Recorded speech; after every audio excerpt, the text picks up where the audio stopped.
India times में आपका स्वागत है। लंबे इंतजार के बाद मध्य प्रदेश प्राथमिक शिक्षक पात्रता परीक्षा 5 मार्च से शुरू होने वाली है। दिसंबर 2020 में फॉर्म भरे गए थे इस परीक्षा को लेकर, लेकिन कोरोना की दूसरी और तीसरी लहर के कारण लगातार ये परीक्षाएं टलती चली गई। अब ये परीक्षा की नई डेट आई है 5 मार्च। इसको लेकर कई सारे सवाल अभी उठ रहे हैं। 11 साल बाद ये परीक्षा हो रही है, लेकिन कई असमंजस की स्थिति और कई बड़े सवाल हैं। विवेक हमारे साथ है, इस पूरे मामले पर विस्तार से बात करेंगे। विवेक, क्या क्या बातें हैं, किन किन बातों पर अभी भी असमंजस बना हुआ है इस परीक्षा को लेकर? श्रेया, जैसे देखिए, सबसे बड़ा जो सवाल बना हुआ है इस बात का कि पदों की संख्या निर्धारित नहीं है इसमें। जिस तरह से शुरू में पात्रता परीक्षा की बात की गई कि ये अभी निर्धारित नहीं हो पाया कि ये भर्ती प्रक्रिया है या पात्रता परीक्षा है, क्योंकि शुरू में जब 2020 में इसके फॉर्म भरने की प्रक्रिया शुरू हुई थी तो ये कहा गया था कि ये एक पात्रता परीक्षा है। छात्रों को सबसे बड़ा असमंजस बना हुआ है कि ये निर्धारित नहीं हो पाया है कि ये संख्या कितनी है पदों की।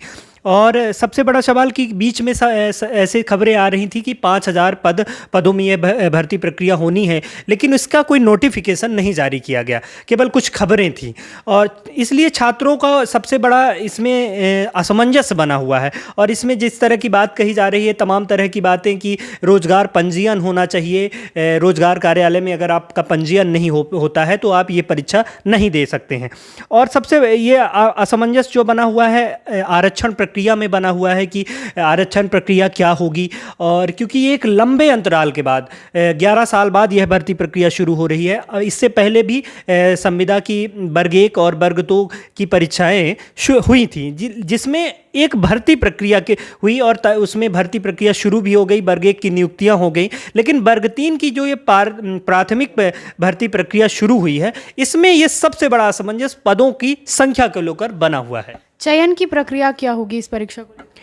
देखिए, क्योंकि जिस तरह की अभी वर्ग 1 और वर्ग 2 की प्रक्रिया हुई, उस आधार पे तो ये माना जा रहा था कि परीक्षा देने के बाद आपकी मेरिट के आधार पर नियुक्तियां की जाएगी। लेकिन अगर ये एक प्राथमिक परीक्षा और पात्रता परीक्षा होती है, जो नोटिफिकेशन में पात्रता शब्द का उपयोग किया गया है, तो अगर ये पात्रता परीक्षा होती है तो जैसे अन्य प्रदेशों में होता है कि पात्रता परीक्षा होने के बाद एक भर्ती प्रक्रिया होती है, उसके बाद निर्धारित किया जाता है कि कितने पद हैं, और वही लोग भर्ती प्रक्रिया में शामिल हो सकते हैं जो लोग पात्रता परीक्षा पास किए हुए हैं। तो ये एक प्रक्रिया है कि अगर ये पात्रता परीक्षा है तो इसमें पहले भर्ती प्रक्रिया होगी, इसके बाद अगर ये भर्ती प्रक्रिया है तो फिर इसके सीधा परीक्षा के मेरिट के आधार पर भर्ती प्रक्रिया शुरू कर दी जाएगी। और सबसे बड़ा एक सवाल ये कहा गया कि अनुकंपा नियुक्तियां, क्योंकि मध्य प्रदेश में बहुत सारी अनुकंपा नियुक्तियां पेंडिंग पड़ी हुई हैं, उसमें भी ये आधार माना जा रहा है कि जब उनकी प्रक्रिया वो जब पात्रता परीक्षा को पास करेंगे, इसके बाद ही उनको अनुकंपा नियुक्तियां दी जाएंगी। लगभग 1000 से ज़्यादा अनुकंपा नियुक्तियों की बात हो रही है कि मध्य प्रदेश में 1000 से ज़्यादा अनुकंपा नियुक्तियां खाली हैं। और एक सवाल ये कहा जा रहा है कि तमाम प्रदेश में शिक्षकों की जो भर्ती है होनी है, उसमें अन्य ज़िलों में जो शिक्षकों की कमी अक्सर देखी जाती है। बैकवर्ड एरिया में तो बहुत ज़्यादा प्राथमिक क्षेत्रों में ये देखा जाता है कि शिक्षकों की भारी कमी देखी जाती है। लेकिन शहरी अंचल में जो एक कहा जाता है कि प्राथमिक, जैसे हम अपने रीवा और सतना की बात करें तो बहुत ज़्यादा ये देखा गया कि शहरी क्षेत्रों में अतिशेष शिक्षक हैं, जिनकी प्राथमिक में एक से ज़्यादा जितने प्रक्रिया के आधार पे जितनी भर्ती प्रक्रिया होनी है, उस आधार पे ये कहा जाता है कि जितने शिक्षक होने चाहिए एक विद्यालय में, उससे ज़्यादा शिक्षक हैं। लेकिन बहुत सारे भिंड मुरैना के ज़िलों में ये देखा गया है कि एक शिक्षकी विद्यालय भी चल रहे हैं। तो इस आधार पे अभी भर्ती प्रक्रिया जो है उसमें किस आधार पे हो पाएगा, ये देखना अभी बाकी रहे। आपने बताया इसके पहले भी जो भर्ती प्रक्रिया हुई है, तो उनसे ये परीक्षा कैसे अलग है? देखिए, जैसा हमने बताया कि इससे पहले जैसे 11 साल बाद ये भर्ती प्रक्रिया हो रही है, 11 साल पहले भी प्राथमिक परीक्षा हुई थी मध्य प्रदेश में और उसमें नियुक्तियां हुई, लेकिन उसमें कोई पात्रता परीक्षा नहीं थी। पदों का निर्धारित कर दिए गए थे कि इस आधार पे इतने पद हैं, इसमें मेरिट के आधार पर नियुक्तियां होंगी।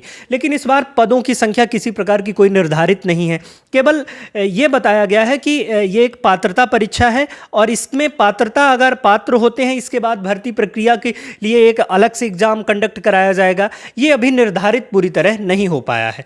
और एक आपको बता दें कि जैसे यहाँ पे 700 रुपये लिए गए हैं, फॉर्म भरे गए हैं। 2020 दिसंबर में ये फॉर्म शुरू हुए थे भरना, लेकिन कोरोना की दूसरी और तीसरी लहर के कारण इसे बीच में ये लगातार टलता जा रहा था। लेकिन उस समय कांग्रेस की सरकार थी जब ये प्रक्रिया शुरू हुई थी। भाजपा की सरकार के आने के बाद 2 साल बाद इसमें फिर से एक फॉर्म भरने की प्रक्रिया भी शुरू हुई थी। जनवरी में कुछ दिन का समय भी दिया गया, जिसके कारण पदों की संख्या माफ़ करिएगा जिसमें भर्ती प्रक्रिया में जितने लोग शामिल हो रहे हैं उनकी संख्या लगातार बढ़ गई, जो 11 लाख के समथिंग अभी बताई जा रही है। लगभग 10 से 11 लाख। विवेक, एक बड़ा मुद्दा मध्य प्रदेश में ओबीसी आरक्षण का है। और भी जो परीक्षाएं हैं, कॉम्पिटिटिव एग्जाम है, उनमें भी ये मुद्दा फंसता है। इस में क्या प्रक्रिया है ओबीसी आरक्षण को लेकर? बहुत अच्छा सवाल किया आपने श्रेया। जिस तरह की ओबीसी आरक्षण को लेकर पूरे प्रदेश में असमंजस की स्थिति बनी हुई है, चाहे चुनाव प्रक्रिया हो या भर्ती प्रक्रियाएं। जैसे अभी मध्य प्रदेश लोक सेवा आयोग में हाई कोर्ट ने ये सीधे तौर पे कहा कि हम 14% ही आरक्षण उसमें ओबीसी का लागू करेंगे। इसका भी निर्धारण इस परीक्षा में नहीं हो पाया है कि इसमें भर्ती प्रक्रिया में 27% ओबीसी को आरक्षण दिया जाएगा या 14%। ये भी एक असमंजस की स्थिति। ये कह सकते हैं कि कंफ्यूजन अभी इस परीक्षा में बना हुआ है तमाम चीज़ों को लेकर। बहुत ज़्यादा, क्योंकि जिस तरह आपको मैंने बताया कि ना तो पद इसमें निर्धारित किए गए हैं और ना ही इसमें अभी ये निर्धारित किया गया है कि इसमें ओबीसी आरक्षण की किस तरह से व्यवस्था की जाएगी।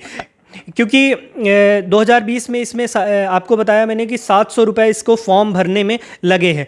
अन्य प्रदेशों की अगर इसमें हम बात करें तो जैसे हमारे पड़ोसी राज्य राजस्थान में रीट परीक्षा हुई, उसमें जो उनकी फ़ीस थी वो मध्य प्रदेश के अकॉर्डिंग बहुत कम थी। मध्य प्रदेश में 700 रुपये इसके प्रवेश के लिए, इसके फॉर्म के लिए फ़ीस ली गई। राजस्थान में केवल 100 रुपये में भर्ती में फॉर्म डलवाए गए और उसमें परीक्षाएं हुई और उसमें सीधे तौर पे पदों का निर्धारण भी किया गया था। इससे पहले जो राजस्थान में रीट की परीक्षाएं हुई थी उसमें पदों की बात की गई थी कि इतने पद हैं इसमें, जो इसमें अब निर्धारित नहीं है मध्य प्रदेश में, और जिसके कारण छात्रों में लगातार असमंजस बना हुआ है। और ये एक लंबे समय के बाद 5 मार्च को ये प्रक्रिया फिर से भर्ती प्रक्रिया शुरू होगी, क्योंकि छात्रों की संख्या बहुत है, ऑनलाइन एग्ज़ाम होने हैं। एक बड़ा सवाल आपको बताएं कि जिस तरह से प्रोफेशनल एग्जामिनेशन बोर्ड इसकी परीक्षा को ले रहा था, इसमें अभी उसका नाम भी परिवर्तित कि कर्मचारी चयन आयोग किया गया है। तो अब कर्मचारी चयन आयोग के द्वारा परीक्षाएं पहली बार कोई परीक्षा ली जा रही है, तो किस तरह का परिवर्तन देखा जाएगा ये भी अभी देखना होगा कि क्योंकि जिस तरह से ऑनलाइन परीक्षाओं में भी कई तरह के सवाल खड़े हो रहे थे कि उसमें पारदर्शिता नहीं है। अब कर्मचारी चयन आयोग के बाद क्या स्थितियां होगी ये देखना होगा। कई सवाल हैं कि अभी असमंजस बना हुआ है जो उम्मीदवार हैं उनके लिए, क्योंकि पद निर्धारित नहीं है। ओबीसी आरक्षण का मुद्दा भी अभी कुछ क्लियर नहीं है। 5 मार्च से ये पात्रता परीक्षा शुरू होने वाली है। आगे क्या होगा ये देखना होगा। बहुत बहुत धन्यवाद।